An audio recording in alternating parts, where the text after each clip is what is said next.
Steve, how are you? How you doing? I'm glad to have you here. Obviously, we want to start talking about your perception of the market that is basically on a flat line. And obviously, I'm going to start talking about the oil, about Iran, Russia, China, Taiwan, and Venezuela, because at the end of the day, I think you're an expert on the oil prices, and we're seeing a lot of, let's say, steps for this administration, the Donald Trump administration, to try to lower the price against other forces. How are you? How you doing? Glad to have you here, Steve.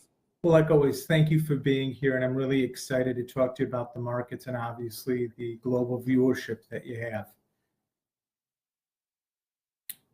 So what do you think about the state of the market right now? What is keeping you up at night, if you have to say something, where we are close to the highest level potentially, with a lot of situation happening on the geopolitical aspects of the war? Well, let's start with the first thing. The first thing, the big news is obviously Intel. Okay.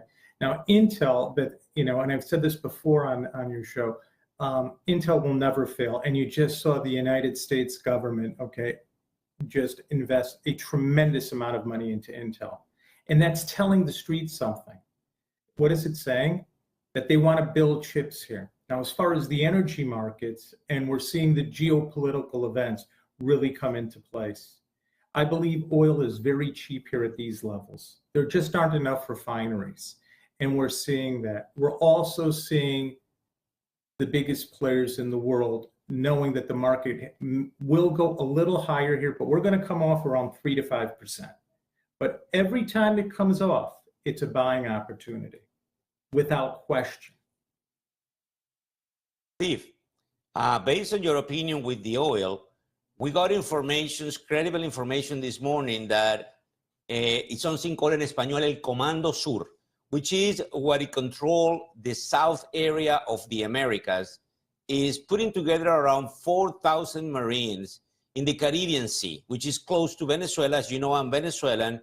There is rumors that they want to control, because of drugs, all the traffic that is going towards the U.S., but obviously there is information in Reuters and that in the Financial Times that there is some discussion that happened probably in Alaska, where they want, on a geopolitical basis, control the region. And that have an important impact on the oil, because obviously Venezuela have the biggest proved reserve of oil in the world. If that's the case, do you think that we can be seeing the oil going first to 50 something before coming back? Is that on your radar screen as of now? I mean, right. Okay. It's the reality of the situation that fossil fuel is still there and they need it. Okay. You're seeing with declining sales in EV, period. Okay. And you're also seeing long-term growth. And fossil is going to be around for quite a while, especially with long-term growth. My prediction today is you'll see 70 before you see 57. Okay, so I'm bullish, and I'm accumulating the largest energy companies in the world. Okay, and that's what I'm doing right now, because they have value. Well, that's pretty interesting.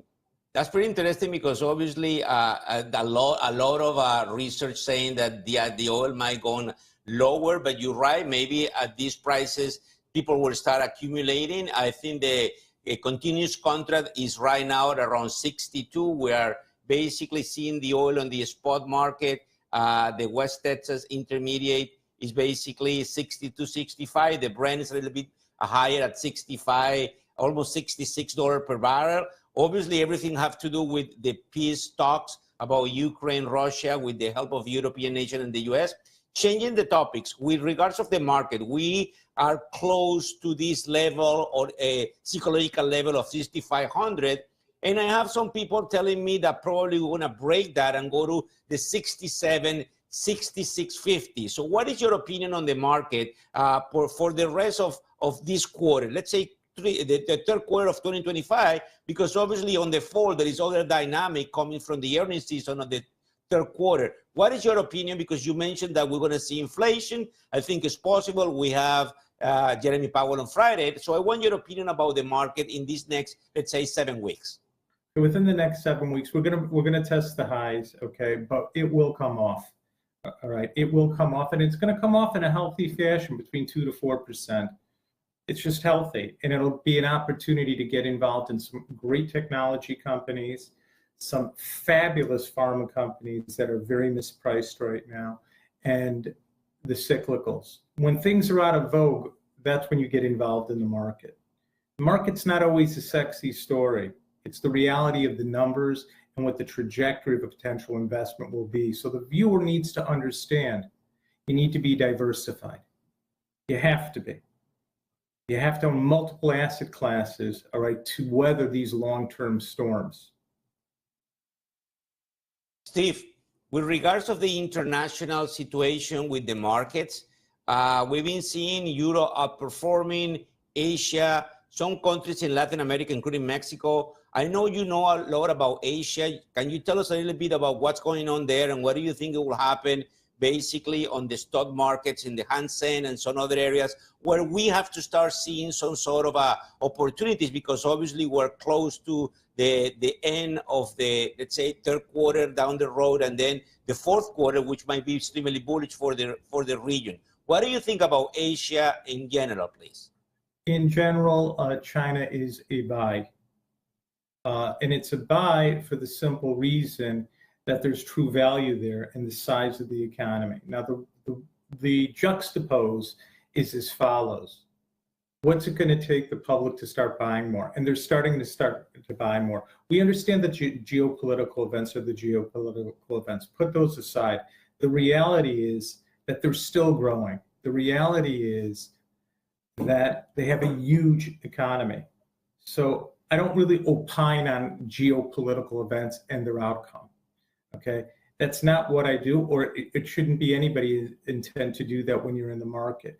What you're looking at in the market, like a day like today, Home Depot, up substantially, and they missed all their targets. They missed every one of them, and it's up substantially. So that is telling you something, that there will be future growth. And China, the Hang Seng should go to about 27,000, but it has had a big move. So you could see China will go higher, and it depends what your time horizon is. And it can't be 3 to 5 weeks.